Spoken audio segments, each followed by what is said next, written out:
नमस्कार, मैं हूं हरिंदर कौशल। आप देख रहे हैं बरदर 24 न्यूज। पेश है हमारा कार्यक्रम जीवन जो बन गया, प्रेरणा सूत्र। शहीदों की चिताओं पर लगे रहेंगे हर वर्ष मेले, वतन पर मरने वालों का यही बाकी निशान होगा। एक कविता की ये पंक्तियां किसी शहीद के स्मारक को देखकर सरकार हो उठती हैं।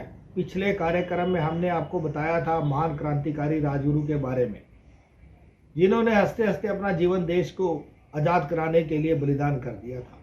उन्हीं के साथी थे सुखदेव सिंह, जिन्हें उनके साथ ही फांसी के फंदे पर झूलने का अवसर मिला था। धन्य थे वह लोग, धन्य थी उनकी जवानी, जो हंसते हंसते इस देश के लिए फांसी पर चढ़ गए। चलिए शुरू करते हैं महान क्रांतिकारी सुखदेव की जीवन कथा।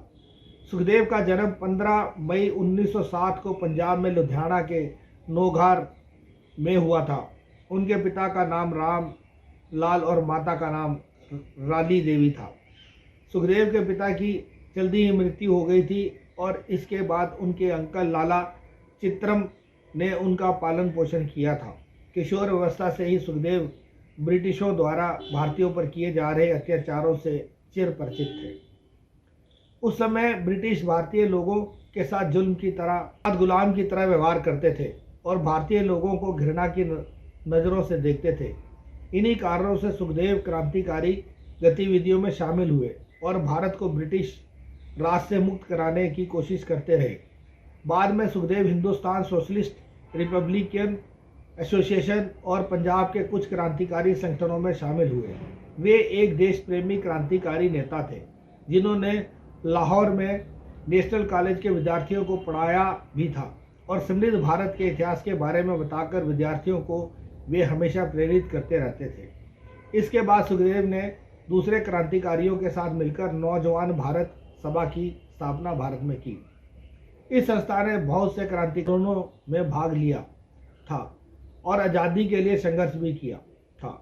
सुखदेव ने उनके नौजवान साथी भगत सिंह, भगवती चरण बोहरा, कामरेड रामचंद्र इत्यादि के साथ संगठित होकर देश के स्वतंत्रता संग्राम में योगदान देने के लिए शुरुआत की। इसके लिए बाद में Sukhdev Hindustan socialist republication association और पंजाब के कुछ क्रांतिकारी संगठनों में शामिल हुए, जैसे 1929 का जेल भरो आंदोलन। इसके साथ साथ वे भारतीय स्वतंत्रता अभियान के भी सक्रिय सदस्य थे। भगत सिंह और शिवराम राजगुरु के साथ मिलकर वे लाहौर षड्यंत्र में सहअपराधी भी बने थे।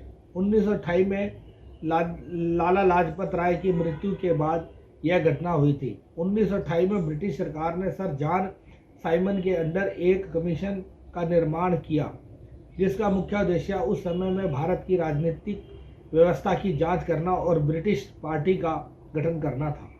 लेकिन भारतीय राजनीतिक दलों ने कमीशन का विरोध किया, क्योंकि इस कमीशन में कोई भी सदस्य भारतीय नहीं था। बाद में राष्ट्रीय स्तर पर उनका विरोध होने लगा था। जब कमीशन 30 अक्टूबर 1928 को लाहौर गया, तब लाला लाजपत राय ने अहिंसात्मक रूप से शांति मार्च निकालकर उनका विरोध किया, लेकिन ब्रिटिश पुलिस ने उनके इस मोर्चे को हिंसात्मक घोषित किया। इसके बाद जेम्स स्कॉट ने पुलिस अधिकारियों को विरोधियों पर लाठीचार्ज करने का आदेश दिया और लाठीचार्ज के समय उन्होंने विशेषतः लाला लाजपत राय को निशाना बनाया और बुरी तरह से घायल होने के बाद लाला लाजपत राय की मृत्यु हो गई थी। जब 17 नवंबर 1928 को लाला लाजपत राय की मृत्यु हुई थी, तब ऐसा माना गया था कि स्कॉट को उनकी मृत्यु का गहरा धक्का लगा था। लेकिन तब यह बात ब्रिटिश पार्लियामेंट तक पहुंची, तब ब्रिटिश सरकार ने लाला लाजपत राय की मौत का जिम्मेदार होने से बिल्कुल मना कर दिया था। इसके बाद सुखदेव ने भगत सिंह के साथ मिलकर बदला लेने की ठानी और वे दूसरे उग्र क्रांतिकारियों जैसे शिव कुमार, राजगुरु, जयगोपाल और चंद्रशेखर आजाद को इकट्ठा करने लगे और अब इनका मुख्य उद्देश्य स्कॉट को मारना ही था, जिसमें जयगोपाल को यह काम दिया गया था कि वह स्कॉट को पहचाने और पहचानने के बाद उस पर शूट करने के लिए सिंह को इशारा दे। लेकिन यहाँ एक गलती हो गई थी। जयगोपाल ने जॉन सोनार्डर्स को स्कॉट समझकर भगत सिंह को इशारा कर दिया था और भगत सिंह और शिवराम राजगुरु ने उनको शूट कर दिया था।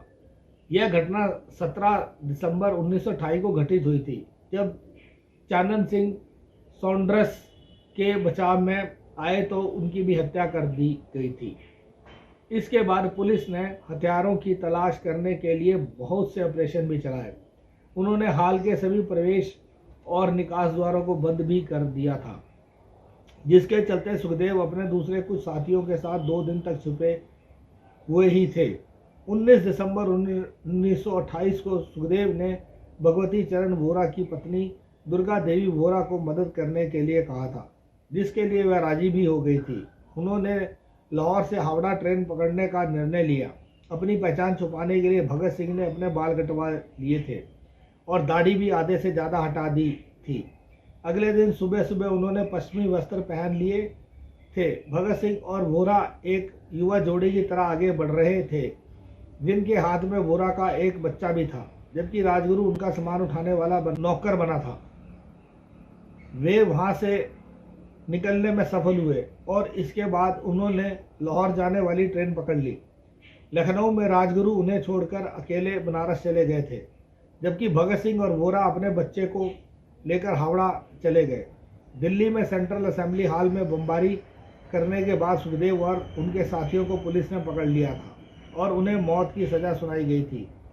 23 मार्च 1931 को सुखदेव थापर, भगत सिंह और शिवराम राजगुरु को फांसी दी गई थी और उनके शवों को रहस्यमयी तरीके से सतलुज नदी के किनारे पर जलाया गया था।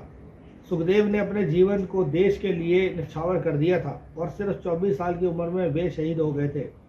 भारत को आज़ाद कराने के लिए अनेकों भारतीय देशभक्तों ने अपने प्राणों की आहुति दे दी। ऐसे ही देशभक्त शहीदों में से एक थे सुखदेव थापर, जिन्होंने अपना संपूर्ण जीवन भारत को अंग्रेजों की बेड़ियों से मुक्त कराने के लिए समर्पित कर दिया। सुखदेव महान क्रांतिकारी भगत सिंह के बचपन के मित्र थे।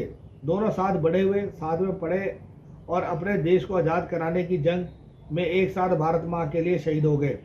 23 मार्च 1931 की शाम 7:33 पर सेंट्रल जेल में इन्हें फांसी पर चढ़ा दिया गया और खुली आंखों से भारत की आज़ादी का सपना देखने वाले ये 3 दीवाने हमेशा के लिए सो गए। यह थे महान क्रांतिकारी सुखदेव, जिन्होंने अपना जीवन देश के लिए हंसते हंसते निछावर कर दिया। हमें भूलना नहीं चाहिए कि उनका भी परिवार था। उनको अपने परिवार से ज़्यादा देशवासियों की फिक्र थी। देशवासियों को आज़ाद भारत दिलाने के लिए उन्होंने हंसते हंसते अपने प्राणों को निछावर कर दिया। हम देशवासियों का खास तौर पर युवा पीढ़ी का भी कर्तव्य है कि वह इन महान क्रांतिकारियों को हमेशा याद रखें, उनकी जीवनी से प्रभावित हो और उनके जन्म और मृत्यु दिवस पर अवश्य एक दीप जलाकर इनको श्रद्धांजलि दें, जिनकी बदौलत आज हम आज़ादी के माहौल में सांस ले रहे हैं। आशा करता हूं कि आपको हमारा ये कार्यक्रम पसंद आता होगा। आप हमारे चैनल को शेयर करें, सब्सक्राइब करें। आपके सब्सक्राइब करने से हमारा मनोबल बढ़ता है और हम रोज़ आपके लिए एक महान शख्सियत की जीवनी को लेकर आते हैं, ताकि आपके जीवन में भी उनकी जीवनी प्रेरणा स्रोत बन सके। बहुत बहुत धन्यवाद।